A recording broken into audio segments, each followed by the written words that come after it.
Хүүхдийн төлөө үндэсний зөвлөлийн 2026 оны анх дугаар хуралдаан боллоо.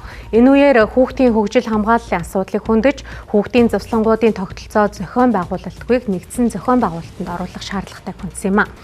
За мөн түүнчлэн өнгөрсөн 2025 онд хүүхэдтэй холбоотой 2339 хэрэг бүртгэгдэж 2391 хүүхэд хохирсон байна.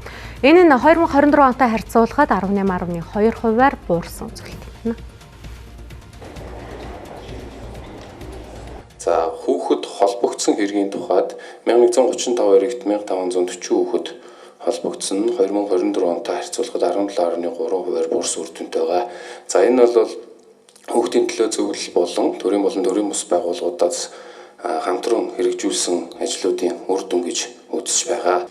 За хүүхэд хамгааллын үйлчилгээнд хамрагдсан хүүхдийн тоо 52.8%-аар буурсан байна. 24 онд 25564 байсан бол 2024 онд 25 онд 16720 болж буурсан. За хүмүүжлийн чанартай албадлагын арга хэмжээ авагдсан хүүхэд 3.4%-аар ихссэн байж байгаа. Хамтарсан багийн үйлчилгээнд хамрагдсан хүүхдийн тоо 40%-аар нэмэгдсэн.